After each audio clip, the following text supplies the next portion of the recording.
तो भाई आज हम समझने वाले हैं जो है आवेश वितरण क्या होता है, किस तरीके से होता है। वैद्युत आवेश का आवेश वितरण किस तरीके से होता है, वितरित किस तरीके से हो जाता है ऑब्जेक्ट के ऊपर। मान लो कोई ऑब्जेक्ट है और वो आवेशित हो जाता है, या तो वो धनात्मक आवेशित हो गया या फिर वो ऋणात्मक आवेशित हो गया।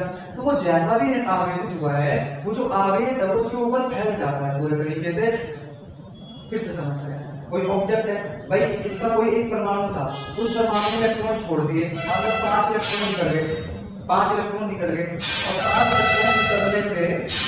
5 इलेक्ट्रॉन निकलने से इसके ऊपर पॉजिटिव चार्ज आ जाना चाहिए इन 5 परमाणुओं के ऊपर जिनमें से वो निकले हैं। लेकिन वो जो प्लस चार्ज है वो 5 परमाणुओं पे नहीं आता, वो पूरे ऑब्जेक्ट के ऊपर फैल जाता है। तो किस तरीके से फैलता है इस चीज को हम यहाँ पर समझ रहे हैं। देखो आवेश जो है ना चालकों के तो ऊपरी पृष्ठ पे हमेशा वितरित होता है। जो चालक पदार्थ होते हैं जैसे कि धातु वगैरह, तो उनके तो हमेशा ऊपरी पृष्ठ पे वितरित होता है, फैलता है। और अचालकों के आयतन में वितरित होता है, आयतन यानी कि उसके अंदर वितरित होता है, कभी भी बाहर नहीं होता है, बाहरी पृष्ठ पे नहीं होता है, हमेशा अचालकों के अंदर वितरित होता है। ठीक है, अब हम बात करेंगे आवेश वितरण, यानी कि दो प्रकार से हो सकता है भाई आवेश वितरण, एक तो सतत आवेश वितरण और एक असतत आवेश वितरण।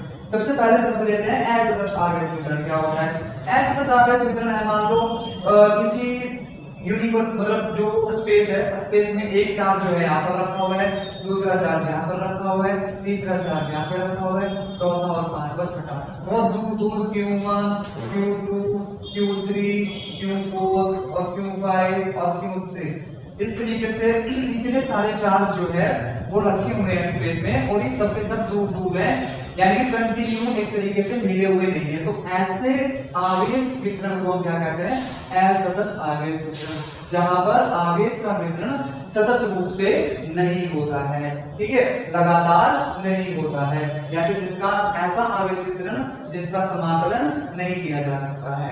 आई बात समझ में, तो उसको हम क्या कहते हैं असतत आवेश वितरण। इसके बाद आगे बढ़ रहे हैं सतत आवेश वितरण क्या होता है भाई। मान लो कोई ऑब्जेक्ट है, ठीक है, और उसके ऊपर आवेश इस प्रकार से फैल जाता है कि बिल्कुल मतलब हम दिखाई नहीं दे रहे। जैसे मान लो यहाँ पर देखो, ये सारे के सारे जितने भी आपको दिखाई दे रहे हैं ना चौक चली हुई, ये मतलब आवेश है, यहाँ से यहाँ तक सतत रूप से फैल रही है। सतत यानी कि एक भी बीच में पॉइंट ऐसा नहीं है जहाँ पर ये ना हो, मतलब पूरे तरीके से फैल जाना, ये होता है सतत आवेश वितरण। सतत आवेश वितरण का क्या मतलब होता है कि आवेश जब इंटीग्रल के रूप में फैलता है किसी भी ऑब्जेक्ट के ऊपर, किसी भी वस्तु के ऊपर, जब आवेश पूर्ण रूप से सतत रूप से कंटिन्यूअसली फैल जाता, कंटिन्यूअसली बोलते हैं इसको, सतत रूप से फैल जाता है, तो ऐसे वितरण को हम सतत आवेश वितरण कहते हैं। सतत आवेश वितरण 3 प्रकार से होता है, जो कि आपके सिलेबस में परिभाषाएं भी बोर्ड में पूछी गई है।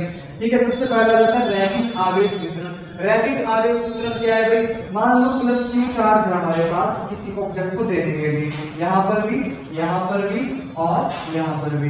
ठीक है भाई, तो हमने प्लस Q चार्ज जब उसको दिया तो हुआ क्या, वो सारा का सारा प्लस Q चार्ज एक लाइन के अलोंग फैल गया, plus plus plus plus plus plus plus इस तरीके से फैल गया।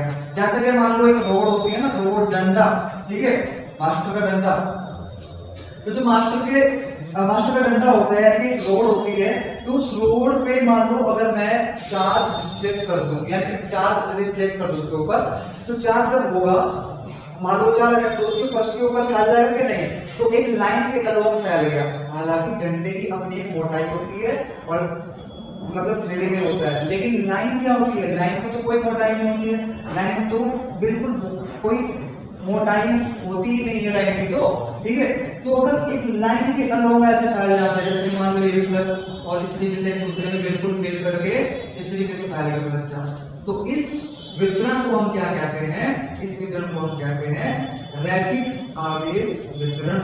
आई बात समझ में, इसकी परिभाषा कैसे लिखेंगे भाई, चलो परिभाषा में लिखेंगे कि जब किसी पदार्थ का द्रव्यमान, मान लो कोई पदार्थ है जिसका द्रव्यमान ऐसे एक लाइन के अलोंग लगा हुआ था, एक रेखा के अनुदिश वितरित है, जब किसी, मैं बोल रहा हूं आप लिख लो, ठीक है, तो बता रहा हूं जो बोल रहा हूं, जब किसी पदार्थ का द्रव्यमान किसी रेखा के अनुदिश वितरित होता है तो उसके ऊपर आवेश का वितरण रैखिक आवेश वितरण कहलाता है। इसकी जो आवेश होगा वो रैखिक रूप से उसके ऊपर वितरित हो जाएगा। आई बात समझ में?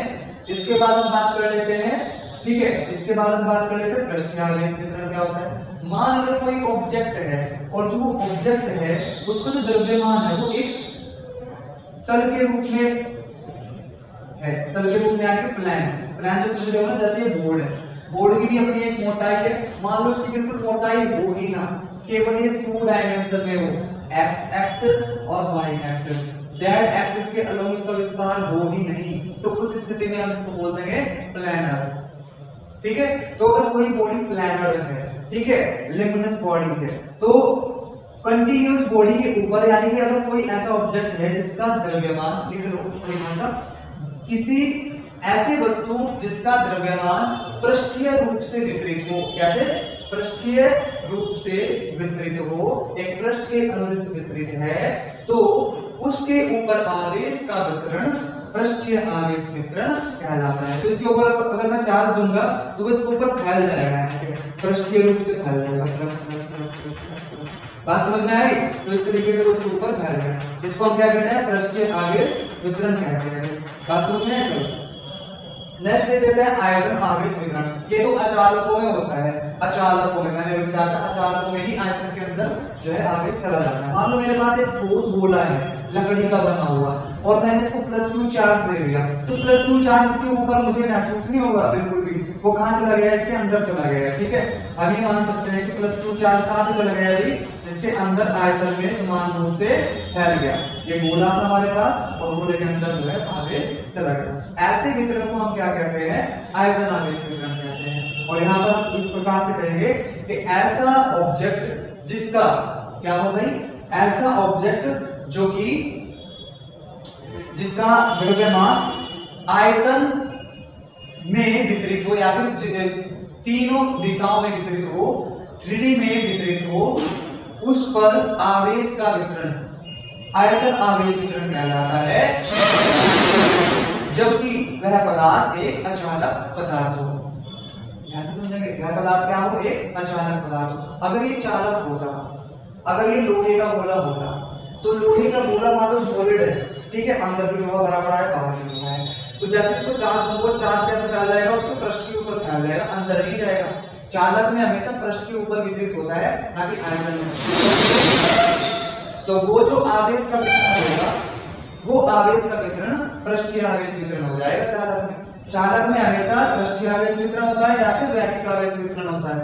आयतन आवेश वितरण अचालक पदार्थों में नहीं होता, अचालक में होता है। क्लियर है? चलिए नेक्स्ट चलते हैं। अब यहीं पर हम ये भी जान लेते हैं कि इसको ये जो भीड़ भाड़ यहाँ पर हुई है, आवेश की जो ये भीड़ भाड़ है यहाँ पर, यानी घनत्व, इसको क्या कहते हैं अभी?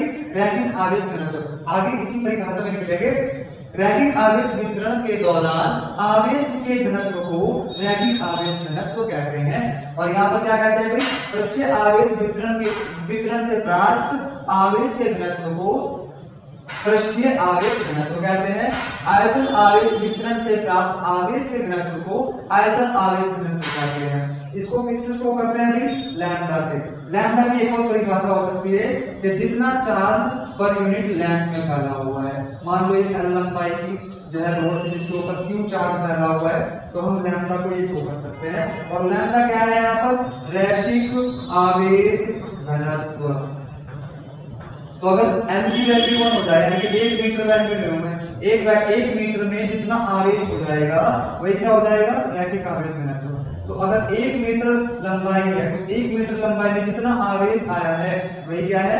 रैखिक आवेश घनत्व। ऐसे यहाँ पर भी ध्यान देंगे, इसका फॉर्मूला क्या होता है? इसको सिग्मा से शो करते हैं। क्या होता है भाई? सिग्मा।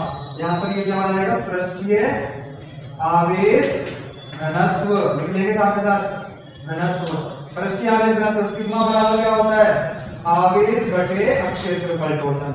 अगर क्षेत्रफल की वैल्यू 1 मीटर स्क्वायर हो जाए तो Q बराबर सिग्मा हो जाएगा, यानी कि 1 मीटर स्क्वायर एरिया में जितना आवेश है वो क्या होता है? पृष्ठीय आवेश घनत्व होता है। इसी प्रकार से यहाँ भी हम समझ सकते हैं, इसको रो से शो करते हैं, रो इज इक्वल टू Q/V आ जाएगा। यहाँ पर क्या आ जाएगा भाई? आयतन। मान लो अगर V की वैल्यू 1 मीटर क्यूब हो जाती है, किसी वस्तु का आयतन 1 इकाई मीटर क्यूब है,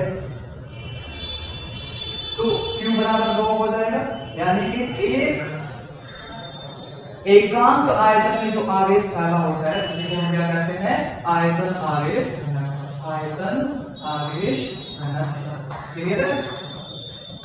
लिख लेंगे तीनों की परिभाषा जो मैंने बताई है उसके हिसाब से लिख लेंगे, फटाफट से इसको नोट कर लेंगे। ठीक है भाई, कल का हमारा नेक्स्ट क्लास में टॉपिक रहेगा कूलॉम का नियम। ठीक है, कूलॉम का नियम क्या होता है उसको हम नेक्स्ट क्लास में समझेंगे। तब तक के लिए नमस्कार। और यदि आप यहाँ पर नए हैं तो प्लीज चैनल को लाइक कीजिए, चैनल को सब्सक्राइब कीजिए, वीडियो को लाइक कीजिए और शेयर कीजिए। धन्यवाद।